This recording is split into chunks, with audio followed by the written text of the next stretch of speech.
자, 안녕하십니까. 이시민의 주식뉴스공장 주간 하드슈 하나 정리를 해볼까 합니다. 어제 그제 내용이 나온 내용이고 오늘이 화요일 저녁입니다. 화요일 저녁이고 이제 3월 1일 내일 모레 주 후반에 큰 내용까지는 아직 확전될 가능성은 없기는 합니다만 일단 우리가 전에 체크를 좀 해두고 가도록 하겠습니다. 첫 번째, 오늘 두 가지를 얘기를 드릴까 합니다. 첫 번째, 우리가 지금 중국과 미국의 보호무역 관련된 부분들로 지금 조금씩 시끄럽죠. 용두사미가 될 가능성 자체가 크다고 봅니다. 그쪽에서 압박이 들어오면 들어올수록, 그리고 이 중국과 미국의 보호무역, 특히 미국의 보호무역과 중국의 어떤 대립관계 부분이 또 한편으로는 풍선 효과로 인해서 우리나라와 중국의 사드 관련된 문제의 해결 키워드가 될 수 있어요. 그래서 시장에서 지금 나오고 있는 게 늦어도 2분기, 3분기 내에는 배터리 쪽이라든지 그 다음에 유통 관련된 사드로 인해서 마이너스 되는 요건들이 생겼던 대부분의 규제가 완화될 수 있는 가능성이 있다라는 컨센서스가 나오는 게 계속적으로 말씀드렸던 것처럼 중국과 미국의 대립관계, 그리고 미국이 다른 나라를, 특히 우리나라를 푸시하면 풀스토할수록 우리나라는 중국하고 더 가까워질 수밖에 없는 경제 구조가 있다. 이미 시장 점유율 자체도 미국보다 중국 쪽의 수출 비중 자체가 워낙 더 크기 때문에 어떻게 보면 당연한 흐름이라고 좀 볼 수 있을 것 같아요. 그래서 그 흐름 부분들을 먼저 좀 잡아놓고, 그리고 이제 두 번째로 얘기 드릴 게, 작년에도 이제 이런 가능성 부분들을 제가 몇 번을 얘기 드렸어요. 시진핑이 집권, 통상 이제 이 헌법상으로는 집권 2기까지 5년으로 해서 두 번 정도 집권을 할 수 있습니다. 그걸 15년 이상 늘리려고 계속적으로 어떤 움직임 부분들이 나오고 있다. 작년부터 그런 얘기를 드렸는데 이번에 전격적으로 결정을 좀 했어요. 그래서 지금 1차 이번 주부터 2주간 중국 최대 정치 이벤트라고 할 수 있는 전인대가 시작이 좀 됩니다. 전인대가 시작이 되는데 이번에 연임 규정, 연임이 있죠. 아까 그 두 번 정도 5년이 한 번 임기예요. 그래서 두 번 동안 임기가 하는 게 10년이 기본 보장이 좀 됩니다. 연임 제한 규정을 헌법을 삭제를 하겠다고 했습니다. 헌법 개정 절차 부분을 도입했고, 지난번에 춘제 연휴 끝난 지 3일 만에 19기 제3차 중앙위원회 전체 회의를 2월 26일부터 3일간 오픈 부분 선언을 해버렸어요. 3중전회를. 통상적으로 3중전회는 가을에 개최되는 전례에 비하면 전격적으로 좀 진행을 했죠. 왜냐면 개헌안이 아까 3중전회가 가을에 진행되는데 2월 말에 개최함으로써 이 개헌안이 통과될 때 전국인민대표위원회 회의까지 기간을 최대한 단축, 논란을 최소화. 예전에 약간 그거하고 비교가 될지 모르겠습니다만은 전두환 씨가 어디 체육관이죠? 장충체육관인가요? 거기에서 선거 부분들 하면서 뭐 직선제는 아니지만 그런 식으로 해서 뭐 개헌, 예전에 박정희 씨가 연임 부분들 하기 위해서 법을 바꿨던 그런 케이스 부분하고 약간 비슷하다고 보시면 될 것 같아요. 그래서 왜 그러냐면 시진핑 같은 경우에는 전에 그 총리들보다 군사권하고 정치권 부분들 다 한꺼번에 시작한 마오쩌둥 이후로 아마 그랬을 겁니다. 상당히 강한 권력 부분들을 가지고 시작했기 때문에 앞에 시진핑 집권 1기 동안은 거의 숙청밖에 안 했어요. 부패 척결하고 숙청하고 이렇게 하면서 거의 클리어가 됐어요. 5년 동안 그렇게 했다고 보시면 될 것 같아요. 가장 강력한 권한을 가지고. 그래서 이번에 개헌안의 연임, 이 헌법 관련된 개정 절차 부분 도입되는데 반대할 세력이 거의 없어요. 그래서 거의 시장에서는 기정사실화로 하고 있습니다. 그래서 형식적으로 전인대에서 상무위원회나 전인대 대표가 5분의 1 이상 발의되고 이어서 전인 대표가 3분의 2 이상 찬성되면 통과되는 요식 절차입니다. 그러면서 이제 아무래도 말이 많으니까 인터넷이라든지 여러 뭐 연관 검색어 있죠. 우리가 네이버가 언론 조작 부분들 하면서 댓글 알바 부분들 하거나 아니면 기사 링크가 좋은 기사인데 아니면 나쁜 기사인데 자기들이 원하는 입맛대로 그 페이지 상단에 올렸다 내렸다 이걸 자유자재로 하고 있죠. 네이버가.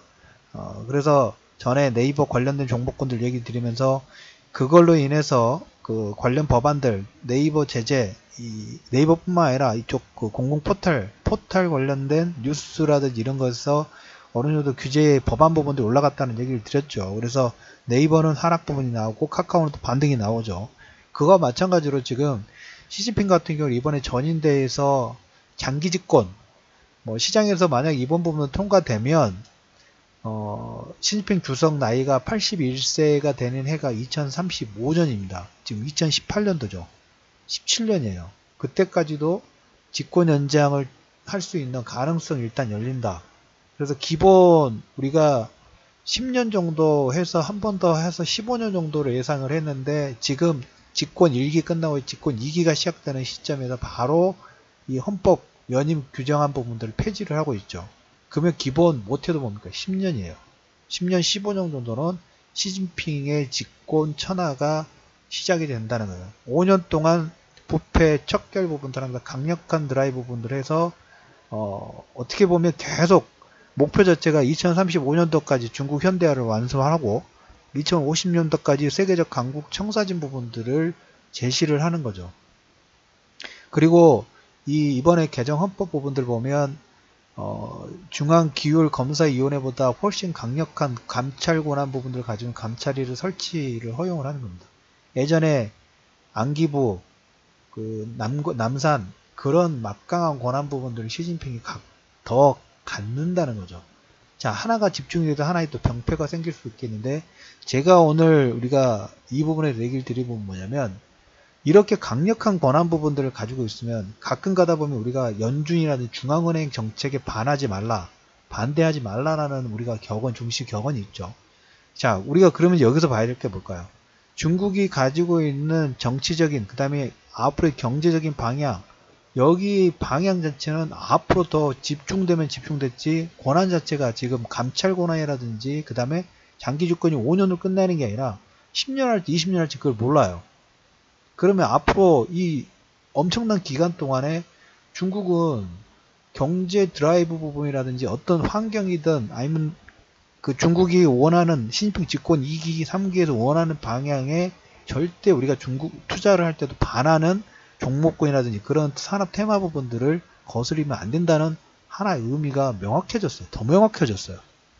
이번에 이 중국 전인대 물론 이제 추가적으로 다른 내용 부분들 또 코멘트를 좀 드리기는 하겠습니다만은 일단 이렇게 됨으로써 미국과 보호무역 관련된 마찰 부분들 뭐 콩카드를 좀 쓰고 있고 콩이라든지 뭐 대도 관련된 얘기를 좀 하고 있는 것 같아요. 국채도 나왔고 그래서 우리나라에게는 또 반사 이익 부분도 분명히 있습니다. 전에 말씀드렸던 것처럼 중국과 미국이 더 싸우면 싸울수록 우리나라와 중국과의 사드라든지 다른 현안 부분들이 더 빨리 풀릴 수 있고 작년 재작년에 중국의 채권통 관련된 부분들 얘기를 드렸죠. 돈이 들어올 수 있는 활로 자체를 계속 열어주면서 1대1로 전략 부분들을 드라이브로 강하게 걸고 있다고 말씀을 드렸어요. 이 힘의 진출이 지금 중동 지역이나 아프리카까지 이미 진출이 됐다고 말씀드렸죠. 지금 노리고 있는 게 또 북극해도 노리고 있어요. 다 이게 그러면 큰 그림 부분에서 산업 부분한테 연관시킬 수 있는 그런 가능성이 있으니까 오늘 첫 번째로 말씀드린 중국 시진핑의 장기 집권의 헌법 개정 부분이 첫 번째 시작됐다라는 이 명제 부분들 하나 좀 말씀을 좀 드려보도록 하겠고 추가적으로 전인된 내용에서 뭐 다른 내용 부분이 있으면 다시 추후 방송에서 다시 업데이트를 해드리도록 하겠고 두 번째로 시장에서 유로 붕괴 시나리오가 나오고 있습니다. 헤지펀드가 공매도했다는 루머가 좀 돌고 있는데 이탈리아 총선 때문에 그럽니다. 이번 주말에 이탈리아 총선 부분들이 있는데 아무래도 그 극우 포퓰리즘의 득세라고 할 수 있는 오송운동이에요. 오송운동 부분들인데 이 오송운동 공약 부분들 보면 뭐 기본소득 도입에서 뭐 한 월 800유로 정도 주고 그리고 뭐 400개 법안 일괄 폐지하고 GDP 3% 재정적자 규모를 재협상하고 연금 수급 협력 완화 핵심적 키워드는 뭐냐면 이제까지 이탈리아에서 뭐 E10이라든지 유럽 전 EU 쪽에 맺었던 여러 가지 뭐 규제라든지 이런 관련된 부분들에 대해서 반하겠다는 거예요. 그런데 이 포퓰리즘 부분들이 최근 한 1, 2년 동안 난립이 좀 됐습니다. 아무래도 22 같은 경우에도 우리가 2007년도 경제난 부분도 일어나고 그 다음에 2008년도부터 한 3, 4년 동안 뭡니까? 신용 리스크가 계속 나왔었죠. 도와줘야 되냐 말아야 되냐, 22는 돈을 풀어야 되냐 말아야 되냐, 독일은 헌법이 위배된다, 독일이 돈을 안 도와주면 누가 도와줄 것이냐 하면서 그럼 돈을 도와줄 테니까 너희들은 좀 더 많은 지출 부분들 줄이고 지출 부분들 줄이면서 허리띠를 졸라매라. 허리띠를 졸라매니까 자국민들은 살기가 너무 힘들죠. 그러다 보니까 당연히 극우 포퓰리즘 부분이 올라올 수밖에 없어요. 그로 인해서 이 극우 포퓰리즘 운동 자체가 뭐 예전에 브렉시트라든지 우크라이나의 정치 이벤트, 프랑스 쪽, 뭐 프랑스 국민전선, 독일의 독일 대한당, 영국의 독립당, 오스트리아 자유당 이렇게 난리 부분들 했는데 이게 약간씩 꺾이기 시작했어요. 빙점을 찍었던 게 영국이 브렉시트 탈퇴하면서부터 그때만 벌컥 변동성이 커졌던 이런 기억 나실 거예요. 근데 그 이후 나서 시장 큰 변동성이 나왔는데 그거의 정점 부분을 꺾였던 그런 그 추세 자체가 프랑스 마크롱이 르펜을 이기면서부터 반이유라는 포퓰리즘 관련된 부분 혼란이 일단락되고 있어요. 그래서 아직까지는 근데 오송운동 자체라 이런 그 자체가 뭡니까? 지지율은 제일 높기는 해요.